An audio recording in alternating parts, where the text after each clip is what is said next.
Hallelujah. Praise the Lord, everyone. Glory to our Lord Jesus Christ. Ay pagsasalu-saluhan lang po tayo sa mga oras na ito. Ito ay patungkol sa paano ba natin sambahin ang ating Diyos. Yung tamang pagsamba sa Diyos. Yan ang ating pagsalu-saluhan sa mga oras na ito. Sa panahon ngayon, maraming mga tao ang hindi alam yung tamang proseso ng pagsamba sa Diyos. So sa oras na ito ay ituturo ko sa inyo. No? Dito po, so John 4, chapter 23 up to 24, sinabi dito. Datapwat dumarating ang oras at ngayon nga, nasasambahin ng mga tunay na mananamba ang Ama sa Espiritu at katotohanan, sapagkat hinahanap ng Ama ang mga gayon na maging mananamba sa Kanya. Ang Diyos ay Espiritu, at ang mga sa Kanya'y nagsisisamba ay kinakailangan magsisamba sa Espiritu at sa katotohanan. Sinabi dito, ang Diyos ay Espiritu. Sasambahin natin siya sa Espiritu at katotohanan. Yun ang sinabi dito. So, ano bang ibig sabihin nun? Ano bang ibig sabihin nun ng pagsamba sa Espiritu at katotohanan? So, ang Diyos ay Espiritu, which means hindi nakikita ng tao. Ang Diyos natin ay Espiritu. So, sinabi na kailangan siyang sambahin sa Espiritu at katotohanan. Since ang ating Diyos ay Espiritu na hindi nakikita, so ibig sabihin, hindi natin siya pwedeng sambahin sa mga bagay na nakikita natin. Dahil ang Diyos natin ay Espiritu at hindi nakikita. So, paano nga ba natin sambahin ang Diyos? Masasamba natin ang Diyos sa pamamagitan ng Espiritu. Ng Espiritu ng tao. Since ang Diyos ay Espiritu, so kailangan natin siya sambahin sa pamamagitan din ng Espiritu. Kaya ano po ba yung Espiritu? Ang Espiritu ay siyang puso ng tao. Man's spirit is man's heart. Yun po. Yung puso ng tao, yun ang Espiritu ng tao. So kung ano man ang meron sa iyong puso, ay yun ang nasa sa iyong Espiritu. So ibig sabihin, masasamba lang po natin ang Diyos sa pamamagitan ng ating Espiritu, ng ating puso. Hindi natin siya pwedeng sambahin sa mga bagay na nakikita natin. Like sa pagluhod, sa mga santo, sa mga rebulto. Hindi po yun ang tamang pagsamba. Ang tamang pagsamba po ay yung pagsamba na galing sa puso. Ano man ang inyong gawin para sa Diyos na galing sa puso, yun po ang tunay na pagsamba. Kung ikaw ay sumunod sa kalooban ng Diyos ng iyong buong puso, yun ang tamang pagsamba. Sambahin natin ang Diyos sa Espiritu at katotohanan. Yung katotohanan po ay ang salita ng Diyos. We must worship God in spirit, which means natin puso, at sa salita ng Diyos. Dapat yung lahat ng ating ginagawa ay dapat naka-inline sa salita ng Diyos. Lahat ng ating gagawin sa Diyos na galing sa ating puso ay dapat naka-inline sa salita ng Diyos. Yun ang tamang pagsamba. Pag ginawa mo po yun, ikaw po ay sumamba na sa Espiritu at sa katotohanan.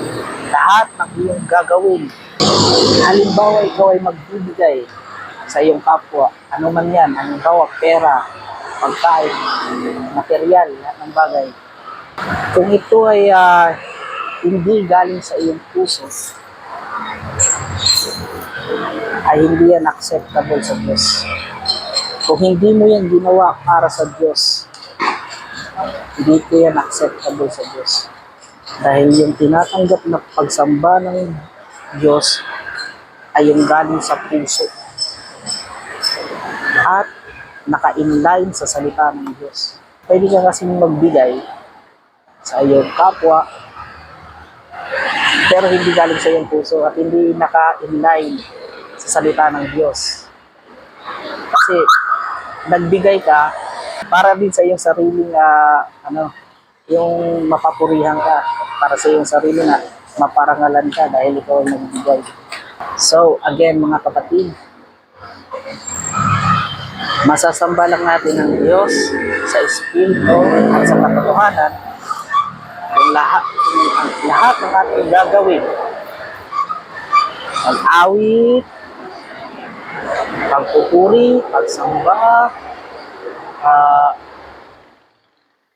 paggawa, pagbibigay, ano man ang iyong gagawin, kung ito'y galing sa iyong puso at ginagawa mo yan para sa Diyos at yung lahat ng iyong ginagawa ay naka-inline sa salita ng Diyos, which is ang katotohanan, ayun ang totoong pagsamba sa Diyos.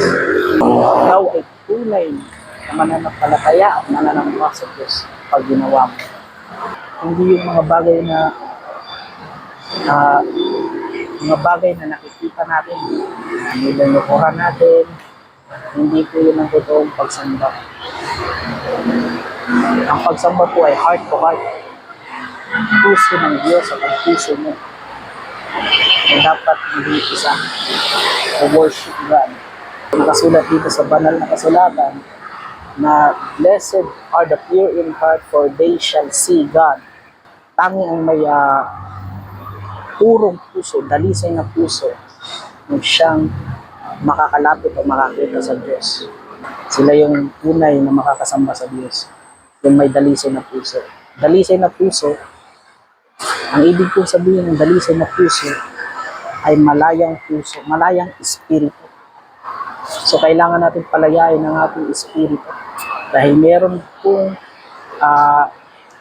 nagbablock or kumukulong sa ating espiritu, which is ang ating puso. That is unforgiveness, offense, bad feelings toward others, jealousy, envy, pride. Yun po ang talagang sanhi kung bakit nakakulong ang ating puso, kung bakit hindi nakakalapit at nakakasamba sa Diyos. So, kailangan po natin palayain muna ang ating puso bago tayo makalapit sa Diyos. We need a free spirit, a pure heart to worship God. So, alisin natin lahat yun. Pride, jealousy, envy, unforgiveness, hatred, bad feelings towards others, offenses, holding offense, yun. Alisin natin yun. So, paano ba natin tatanggalin yun? Yung mga bagay na yun na umaadlang sa atin para makalapit sa Diyos, para makasamba sa Diyos. Panalangin natin yun sa Diyos. Unang-una, patawarin mo ang sarili.